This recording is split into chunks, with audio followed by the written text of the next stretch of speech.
welcome to today's CryptoAM Zoom catch-up. Let's see who joins us today. David, how are you today? Good, good.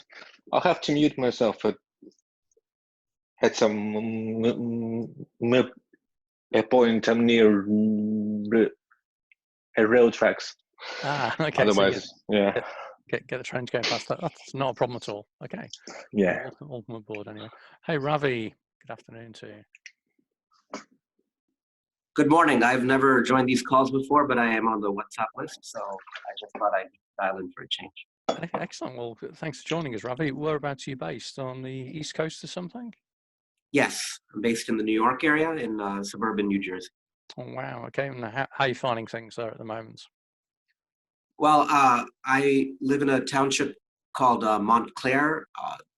They've only been about 5 reported cases here. I think testing is still a problem. There are drive-through test facilities in the county, but we're personally fine, and all of our friends and neighbors are just, everyone's outside on the streets walking essentially, or working from home to the extent possible. But in general, I think people who are exhibiting symptoms, unfortunately, are still, for the most part, the majority of the time, are just choosing to self-isolate as opposed to actually go to the trouble of figuring out how to get tested. Fair enough. So it's a matter of just locking yourself down and staying out of the way. Makes a great deal of sense. Hey there, Luke. So you just joined us. Good afternoon. Oh, hi. Thank you for the invite. Hey, no problem. Just for That's everyone. a cool in the background, Luke. I'm in proper lockdown. Down here on the right, we have some food supplies for 1 year. Further down, Nice. Made it with the children actually. That looks impressive. Where is this of? Is it a spaceship or something? It was part of our activities because obviously they've been off school, bit of homeschooling. So I said, why don't you help me make a background? So yeah, we just made like a futuristic tunnel. Looks very nice indeed. So whereabouts are you based, Luke? Southeast London, and Bromley to be precise. Mm-hmm. So obviously working from home, have done for a while, so that's no different. But obviously you can't meet clients at the moment. Yep, fair enough. I was just talking to Ravi a moment ago, who's out in New York. Or out in the suburbs anyway. Good morning. Morning. What time is it for you? It must be what? It's a little after 9, and I'm still able to work from home. And today I have a few minutes, so I thought I'd dial in here and chat with everyone. Perfect. It's a pleasure. That's good. The thing with these sessions, they're completely variable. I just set them up on the basis that I help run the WhatsApp groups or a number of groups. And I find at times things get a little bit tense at times as people turn into keyboard warriors, particularly when they're in lockdown mode. So I figured it was just a nice opportunity to set something up where people can actually see each other every so often and actually hear what's going on around the world. So we get George, who quite often joins us from Bahrain, giving us the perspective from out there. We've got Alexander, who quite often dials in from Hong Kong, who gives a view of what's going on there. So it's a completely mixed bag. Some days we get 2 or 3 people, other days we get 10 people. And the idea is really just to share any knowledge and information about what's going on and that kind of thing. Yeah, good. I don't know if anyone's picked up the advice about the breathing techniques for those people who have coronavirus. Is this the one about taking deep breaths or something? Yeah. Is there truth in that, would you say? I'm always nervous. This is why on the CryptoAM WhatsApp group, I'll tend to knock down anyone who sends like, oh, I got this from a friend about medical advice type thing, because you just don't know what is true and what isn't. And I'm always nervous about things that suggest medical type things for fear that they might be malicious in some way. So I'm always nervous of anyone when they start saying things like, oh, we have to take deep breaths, just in case that could actually have an adverse reaction in some way. And I'm not a doctor, so I don't have a prognosis on it. So I don't know, but I've seen so many forwarded email chains or messages saying, oh yeah, do this, or take 1,000 milligrams of vitamin C every hour or something. You just don't know what's real, what's fake. Please don't. Yeah. A gram of good vitamin C every hour is a lot. Yeah. Oh, every hour. Yeah. No, I think that was an exaggeration. Yeah. I did understand that a couple of thousand a day will help you anyway, you know. Yeah. I think Unless you have an allergy, so there's that.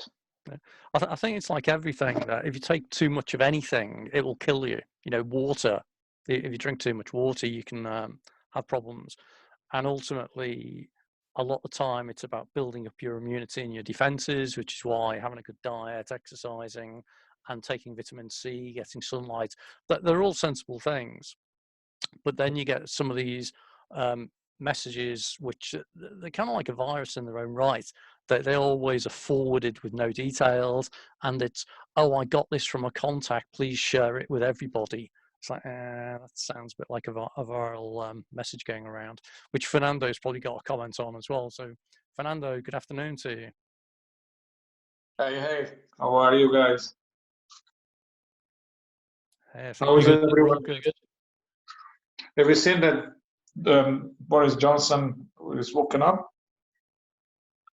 Did you see that? The news is up. It's up. It's not in induced coma anymore.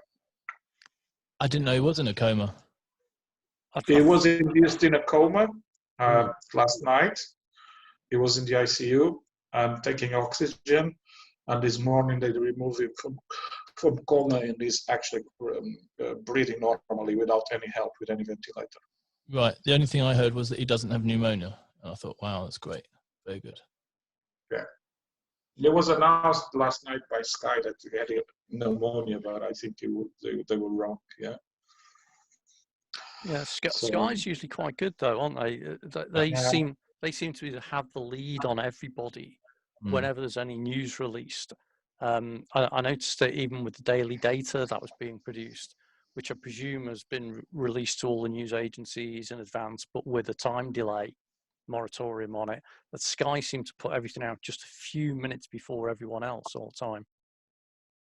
Yeah, they've picked up a lot in the last few years. I think BBC have taken a bit of a bashing and probably aren't quite as accurate as they used to be, and Sky have stepped up. Yeah. Ravi, that's an interesting point actually. In the States, what are your primary news or information sources at the moment? Fox News. Yes, so you've probably seen a lot of press about just information sources and unfortunately misinformation or disinformation sources. So in terms of general guidelines, because there's so many overlapping sources, you generally get good, reliable information from municipal officials, state officials, and in my case, I have children who are in school, so actually from the school district officials generally about how to run your household and guidelines. So they're the ones who are providing, for instance, the township itself provides information. These are the number of cases recorded by township residents. So there are 5 cases only so far in the town where I live. And then locations of drive-through testing centers when they get set up. So that type of information, as well as the general guidelines, are those local governing bodies, they've kicked in. And they've always kicked in, even during normal times, they'd be reporting things like the general flu season or the, unfortunately, sometimes like kidnapping alerts or criminal activity, etc. So that, unfortunately, certainly is what I rely on. I think, I find a lot of people, for better or for worse, are still listening to the daily White House briefings, which at least I do not. I think there's too much noise and too many conflicting points of information coming out of those. But I think volume-wise, the daily White House briefings get a lot of national attention and millions of views a day. So it's basically like a re-election campaign at this point, unfortunately. What do you think about the fact that they don't seem to? I mean, they do their White House press conferences, and they don't seem to keep apart. I do fear that maybe if one of them gets it, then they're all going to get it. Oh, you mean in terms of their physical behavior? They're not practicing social distancing on stage. Absolutely. Often you get Trump and Fauci, Pence, Fauci, all of them. Yeah. I presume they just come out of another room together. then you get some other commander or something, or some other health official. I'm thinking, gosh, it's all a bit. Yeah, I mean, there are many ways where arguably they're not setting the best example in terms of what the health experts are suggesting. And then, but I think they believe that between the tests that they have access to, unlike the rest of the population, and the fact that they're limiting who they're interacting with, the theory is that they're like the same family of sorts, right? And that, we don't, within our family, we're not practicing social distancing, but that's because you're in the same household. So if you're operating with that extended family of your colleagues, that's right. I suppose that theoretically is okay. So you're saying the way that they keep safe is by literally just spending time together, not with anyone else. Right, and then they're limiting who accesses them. I believe anybody who has to come into contact with them has to get tested first now. So that's fair enough. That's reasonable. Okay. But again, the point is, it isn't just us trying to justify what they're doing. It's also the example one is supposed to set for the population, which I think that becomes a challenge. I think we've had a similar problem in the UK, where initially the daily press releases with Boris Johnson standing in the middle, or to one side, with the chief medical officer, the chief scientific officer, and the chancellor of the exchequer, all standing very, very closely to each other. And you're thinking, you are the task force or the spearhead of the response to this, and you're all standing very closely together, which does not seem a good habit. So it's kind of interesting that they switched to doing their press reports using Zoom, which then introduces its own new challenges of technology. Don't you start me on Zoom. Yeah, so that's bringing its own set of issues. I think it would be a better deal if they justified why they thought what they were doing was okay, and then if they continue to emphasize the best practices that the population should be following. Yeah, that's great. But again, I think there's variability. Like in real life, and it could be because of where I live here in Montclair, New Jersey. I am not experiencing people, quote unquote, misbehaving. So it would seem like everyone I physically come into contact with, which at this point is just people on the street who are walking when I go out, everyone is behaving as you'd expect. So. That's hey, just see David Clark's just joined us. Good afternoon to you, David. Hiya, Gary. Can you hear me? Hello, David. Yeah. I'm in sunny London. I'm guessing. My background doesn't reflect it, unfortunately. No. It's, a cloudy day in my office. I was looking at the background view, thinking, yeah, that's got a bit of a max headroom look to it at the moment. Unfortunately, yes, yeah. Have a big monitor you got behind you. Yeah. It kind of saves me tidying up the office. Yeah, 50-inch monitor. I don't know if anyone. I have a question. Anyone to see what you guys think. Who's actually in charge at the moment of the army in the UK, or going to a war or whatever? Yeah. We have several chains of command. I mean, you've got the head of the army, obviously, who makes some major decisions. You got the. But with Boris in the hospital, there's no handover. There's no deputy prime minister. Yeah, no. He doesn't have a deputy prime minister. Yeah, but the UK is run by a cabinet, and he's the prime minister, and they've all got their own areas. So essentially, the country runs quite well even without him. Maybe even better without him. Well, let's say there is. I mean, for whatever reason, Putin decides to do something crazy, somewhere. And who's actually in charge? They can say yes, because until now it was the prime minister, and you needed the parliament, right? I know. Am I wrong? Yeah, the answer to that one is, first and foremost, it's a prime minister. Should the prime minister not be available for some reason, then there is a commander on a prime minister. Yeah. No, there's a commander on a submarine who has access to actually make the decision on a nuclear bomb, if that's what you're talking about. So, Fernando, in actual fact, if I remember correctly, that the Prime Minister is in charge of the government, which is a body of about a dozen people. The government report to Parliament, which is 650 MPs that you vote for in there. But you also have what's known as CDS, which is the Chief of Defence Staff, who I think reports into the Secretary of State for Defence. So you've got this whole hierarchy that you've got a Secretary of State or a Minister of State who is responsible for all the armed forces and for security. And I think that includes the security services as well as the uniformed services as well. They have the Chief of Defence Staff, then you've got Chief of the Army, Marshal of the Air Force, Admiral of the Navy or whatever. So you've got a whole, the military are very good at having a hierarchy whereby if the one at the top disappears, then the next one down kind of goes in, that kind of thing. And so who is after Boris Johnson then? Do we know? So we don't have a deputy, but at the moment it's Dominic Raab, I think, is the person who's the nominated designate type thing. But all you need is that if the Prime Minister died, you just need someone else to be responsible for the running of the government. And the government is the 12 or 13 ministers of state. So they can just choose one between them type thing. It's not a major issue. Unlike in presidential countries like France and that, where it's really rests on a single person, isn't it? Yep. There used to be, I mean, if someone attacks UK, as far as I remember, then before declaring war to any country or attacking any country, it used to be the parliament that has to approve that. There's no parliament at the moment.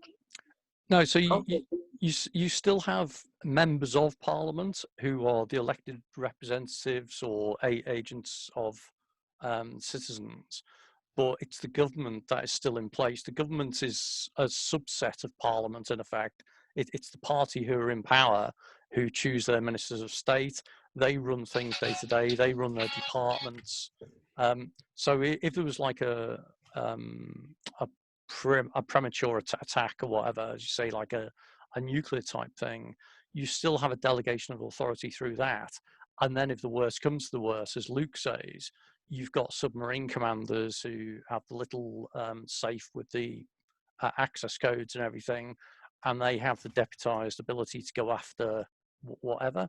But it'd be one of these weird things right now. No one really knows where the nukes on the submarines are pointing to.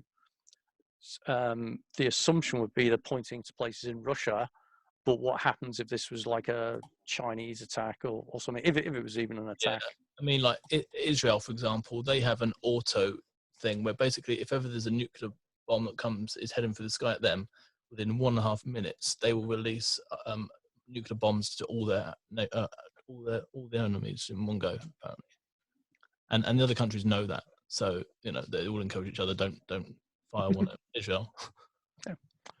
So it's something, Fernando, basically, that there is a chain of command. There is a protocol on how all these things work. And in actual fact, in the UK, the PM is effectively a profile. It's a figurehead, not necessarily the absolute ruler and controller type thing. Hey, I think what's more interesting is, so there's one thing about Russia or China or anyone else launching nuclear attacks against the West. I mean, that's one thing. But I think what is a more likely scenario is that they'll engage in other strategic endeavors elsewhere in other theaters. So in the Middle East, in other parts of Southeast Asia, where the rest of the world really is not paying attention right now. Baltic countries are probably the next flavor for Putin, He's been kind of indicating that for a while, so Latvia, Estonia, Lithuania, because exactly. next to it, there is a Russian base, between right. Between Poland, what's the name of that town? Yeah, between Poland and Lithuania, there's like a Russian area. So the point is, if anybody were to engage in activities there, nobody's paying attention right now. That's the issue. Domestically in the U.S., there are other activities going on, like elections being pushed and/or dismissals of certain officials, et cetera. They're still occurring, again, while no one's paying attention. This is a time for engaging in activities where the rest of the world isn't really going to pay attention, or even your domestic press, frankly, even if they pay attention, no one's really going to, it's going to be on the third page of some web page. Well, apparently, terrorism, for example, is not exactly doing very well because they can't move about. And same with the drug dealing, same with so many things. It's all you know, it's all on standby. Well, it's one of those things that if a lot of the things that you do normally are under the cover of other things happening, if those things aren't happening, then you're not going to be able to do so many things. Hey, Thomas, good of you to join us this afternoon. Hi, Thomas. He's on mute. Good afternoon. Hey. He's off mute, but he's not showing us his camera. And I actually need to drop, but I will try and join in the future as well. Thank you. No problem. Good to see you. And do just come in. Like I say, we run these every day. And the idea is just so people can stay in touch with everyone else, hear what's happening, learn from each other about what their governments are doing, what the responses are, and see if we can figure out what the next steps are likely to be for our own regions. Sounds good. Keeping your finger on the pulse, isn't it? It's good. Exactly. Yeah, Mr. TP knows a lot about this, don't you? Thomas has put himself back on mute in response to that, Fernando. He doesn't talk to me. Oh, here he is. In beautiful San Francisco. Oh, did you say what? I said Mr. TP knows a lot about government responses. Maybe. What do you think is going to be, what, in your opinion, Thomas, what's going to be the next thing the government is going to do? I'm talking in terms of bringing people back to work. Do you think they will test people, and the ones who are kind of okay, or they had already the antibodies, will be ordered back to work? What's your opinion? Yes, I think that's exactly what will happen once you've got your verified, almost like your pass certificate, if you like. You've got the antibodies that you've been through it, then you're going to be able to have effectively permission to return. Have you seen the latest news about, I think it was 51 cases where they tested positive to have the virus, and then they went through their lockdown, their quarantine, they were clear, they were tested clear, and then subsequently they were tested positive again, which may mean it's a different strain, or it may be it was a test fault or something. Chinese tests. Yes, there is a lot of faulty testing. Penny's sister Fiona was rushed in yesterday, and sorry, the day before yesterday, and she was told she had it, and the test came back positive. So she's on oxygen and amoxicillin, and then she was told that she didn't have it, but she has all the symptoms of having it. So now we don't know whether she has it or we don't have it, and obviously we can't visit her. Who's that, Thomas? That's Penny's sister Fiona. She's in Basingstoke. Did you say amoxicillin? Yeah. That's antibiotic, isn't it? Yeah. I thought you're not supposed to take that with coronavirus. That's what they're giving people to calm the chest infection.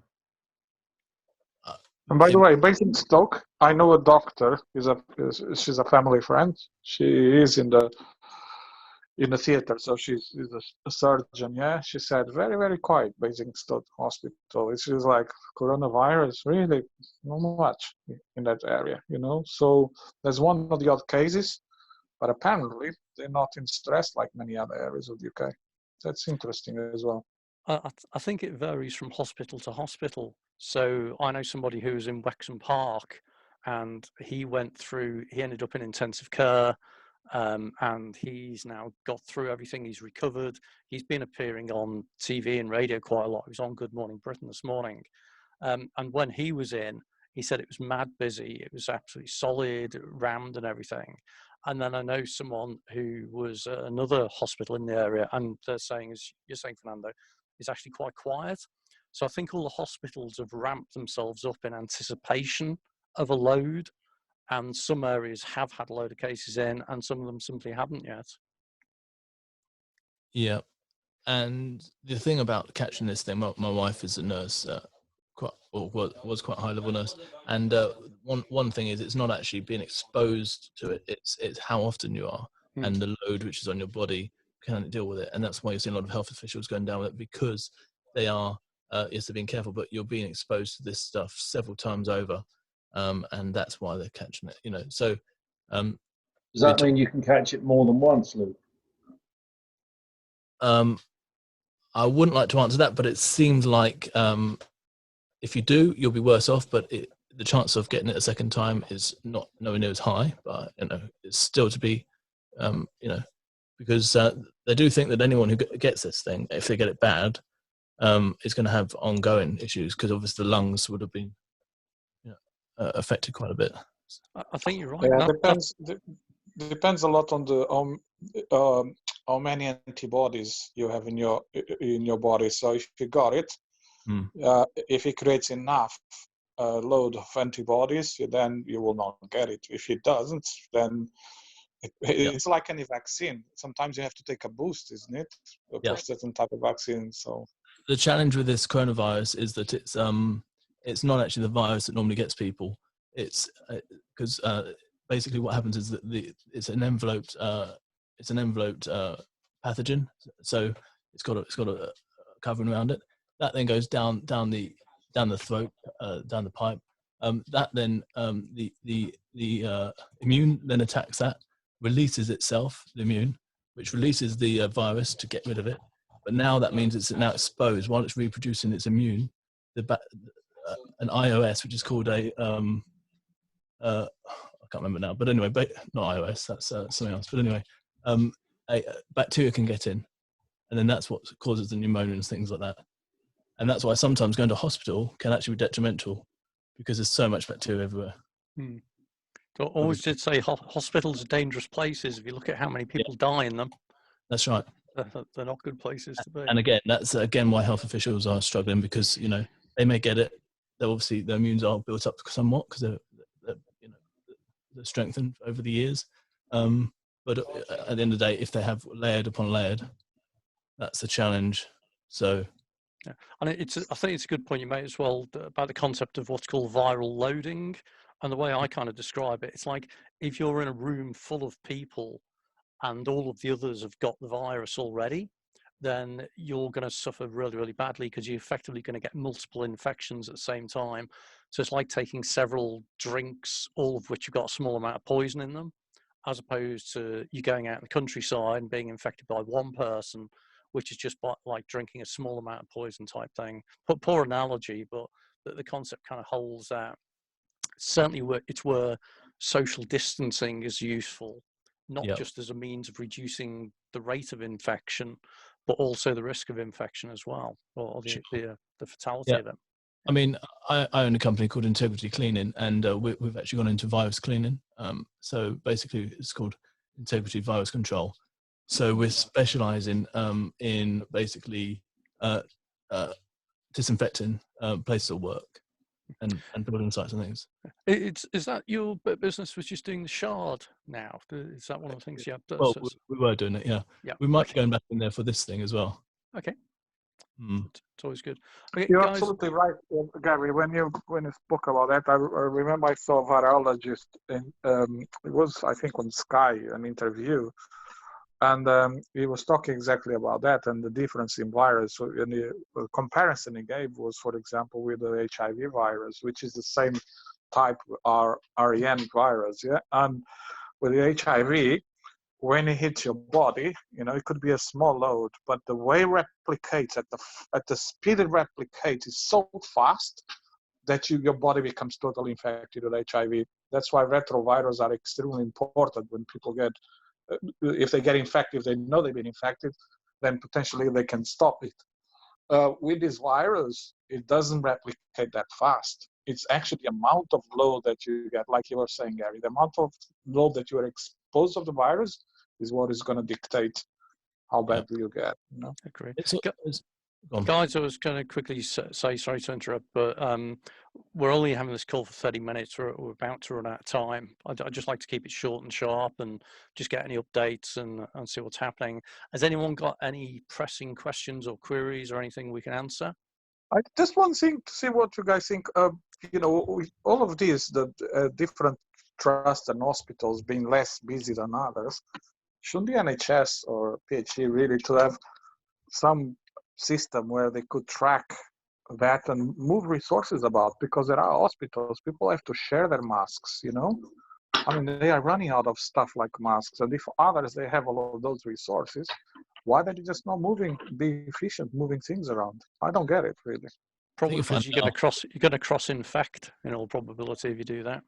Yeah, but the unique thing about the NHS compared to other countries where they have lots of private things is it is one central database system, and they do move things around to a degree. There is a better to do, including patients. It's a good point.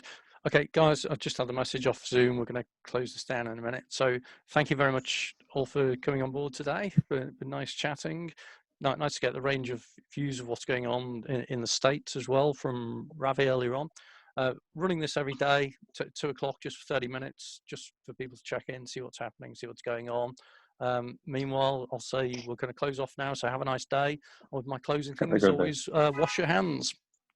Yeah, see you. Bye. Bye all. Wash your hands. Bye-bye. Thank you.